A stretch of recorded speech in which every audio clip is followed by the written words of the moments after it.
राखी पौर्णिमा. श्रावण शुद्ध पौर्णिमेला रक्षाबंधन सण साजरा केला जातो. रक्षाबंधनाच्या अनेक कथा धार्मिक ग्रंथातून दिसून येतात. वैदिक काळापासून रक्षाबंधन किंवा रक्षामंगळ या संस्काराची प्रथा सुरू आहे.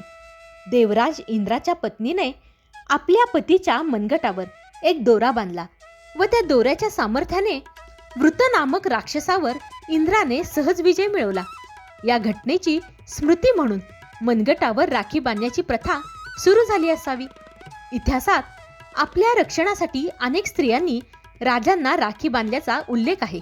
काश्मीरमध्ये या सणाचे विशेष महत्त्व मानले जाते. अमरनाथाची षोडोपचारी पूजा करून त्याचे दर्शन घेतले जाते. रक्षाबंधन हे धर्मभावना निर्माण करणारे एक साधन आहे. बहीण भावाचे जीवन विकसित हो म्हणून त्याला राखी बांधते. तसेच राखी बांधल्यावर साहजिकच बहिणीच्या रक्षणाची जबाबदारी भावावर येते. स्त्रियांचे रक्षण करण्याची जबाबदारी समाजावर असते. मनूपासून आजपर्यंत स्त्रियांबद्दल अत्यंत आदराचे विचार मांडले आहेत. परदेशातही या भावनेला स्त्री दाक्षिण्य असे म्हणतात. यत्र नार्यस्तु पूज्यन्ते रमन्ते तत्र देवताः यत्रे नास्तु न पूज्यन्ते सर्वात्रा फल क्रियाः. अर्थ, जेथे स्त्रियांचा मान राखला जातो तेथे देवता वास करतात. जेथे त्यांचा मान ठेवला जात नाही तेथे सर्व क्रिया विफल होतात. ऐन बंधो बली राजा दानवेंद्रो महाबलः तैनत्वा प्रतिबंधामी रक्षे माचल माचल.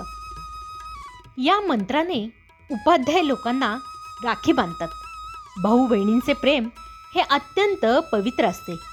बहिणीच्या मनात आई वडिलांबद्दल जशी प्रेमाची भावना असते तसेच भावाबद्दलही अपार प्रेम असते. आपल्या भावाचा प्रपंच सुखाचा व्हावा म्हणून ती सतत प्रयत्न करत असते. भावाच्या कल्याणासाठी देवाजवळ प्रार्थना करत असते. भावाच्या मनातही बहिणीच्या बद्दल अपार प्रेम असते. आपल्यावर प्रेम करणारी बहीण दुसऱ्या घरी गेली त्याबद्दल त्याच्या मनात सदैव करुणा जागत असते. या सणाच्या निमित्ताने बहिणीची भेट होत असते.